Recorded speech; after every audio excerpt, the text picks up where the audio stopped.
Hello everyone, नमस्ते। मैं कीर्ति शर्मा आप सभी का पाथ ऑफ ज्ञान में स्वागत करती हूँ। महाभारत को पंचम वेद भी कहा गया है। ये ग्रंथ हमारे देश के मन प्राण में बसा हुआ है। ये भारत की राष्ट्रीय गाथा है। महाभारत में कई घटना, संबंध और ज्ञान विज्ञान के रहस्य भी छिपे हुए हैं। महाभारत का हर पात्र जीवंत है, चाहे वो कौरव, पांडव, कर्ण और कृष्ण हो या फिर शल्य, शिखंडी और कृपाचार्य हो। महाभारत सिर्फ योद्धाओं की गाथाओं तक सीमित नहीं है।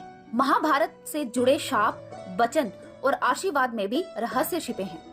दरअसल महाभारत की कहानी युद्ध के बाद समाप्त नहीं होती। महाभारत की कहानी में कई ऐसे प्रश्न हैं जो अभी तक अधूरे हैं, जैसे कि आज तक अश्वत्थामा क्यों जीवित हैं, क्यों यदुवंशियों के नाश का शाप दिया गया और क्यों धर्म चल पड़ा था कलयुग की राह पर।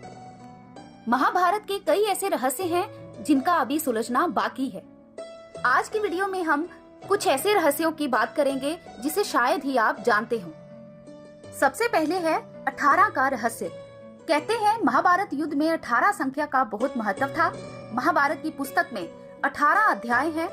कृष्ण ने कुल 18 दिन तक अर्जुन को ज्ञान दिया था। 18 दिन तक ही युद्ध चला था। गीता में भी 18 अध्याय हैं। कौरवों और पांडवों की सेना में भी कुल 18 अक्षौणी सेना थी, जिसमें कौरवों की 11 और पांडवों की 7 अक्षौणी सेना थी। इस युद्ध में भी प्रमुख सूत्रधार भी 18 ही थे और इस युद्ध में कुल 18 योद्धा ही जीवित बचे थे। अब सवाल ये उठता है कि सब कुछ 18 की संख्या में ही क्यों होता है? क्या ये संयोग है या इसमें कोई रहस्य छिपा है?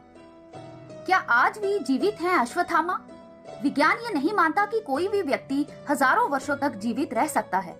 ज्यादा से ज्यादा 150 वर्ष तक ही जीवित रह सकता है, वे भी इस शर्त पर कि उसकी आबोहवा और खान पान अच्छा हो। तो तब ऐसे में कैसा माना जा सकता है कि अश्वत्थामा आज भी जीवित होंगे?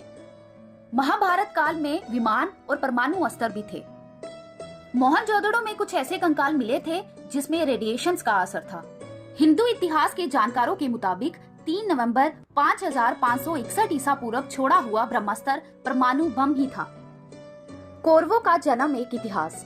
कौरवों को कौन नहीं जानता। धृतराष्ट्र और गंधारी के 99 पुत्र और एक पुत्री थी जिन्हें कौरव कहा जाता था। कुरु वंश होने के कारण ये कौरव कहलाए। ऋषि वेद व्यास ने गंधारी के गर्भ से निकले मांस पिंड पर अभिमंत्रित जल छिड़का और उस पिंड को अंगूठे के पिरोए के बराबर 100 टुकड़े में बांटा गया। वेद व्यास जी ने उन टुकड़ों को गंधारी के बनवाए हुए 100 कुंडों में रखवा दिया और उन कुंडों को 2 वर्ष पश्चात खोलने का आदेश देकर अपने आश्रम चले गए। 2 वर्ष के बाद सबसे पहले कुंड से दुर्योधन की उत्पत्ति हुई। फिर उन कुंडों से धृतराष्ट्र के शेष पुत्र और दुशला नामक एक कन्या का जन्म हुआ था। महान योद्धा बर्बरीक। बर्बरीक महान पांडव भीम के पुत्र घटोत्कच के पुत्र थे। जब महाभारत का युद्ध हो रहा था तो बर्बरीक ने भी युद्ध में सम्मिलित होने की इच्छा व्यक्त की और मां को हारे हुए पक्ष का साथ देने का वचन दिया। बर्बरीक अपने नीले रंग के घोड़े पर सवार होकर 3 बाण और धनुष के साथ कुरुक्षेत्र की रणभूमि की ओर अग्रसर हुए। बर्बरीक के लिए 3 बाण ही काफी थे, जिसके बल पर वे कौरव और पांडवों की पूरी सेना को समाप्त कर सकते थे। ये जानकर भगवान कृष्ण ने ब्राह्मण के वेश में उनके सामने उपस्थित होकर उनसे दान में छल पूर्वक उनका शीश मांग लिया था। 3 चरणों में लिखी गई थी महाभारत। वेद व्यास की महाभारत को बेशक मौलिक माना जाता है, लेकिन वह 3 चरणों में लिखी गई थी।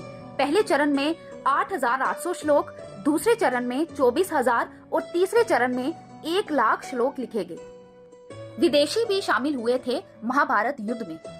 महाभारत के युद्ध में विदेशी भी शामिल हुए थे।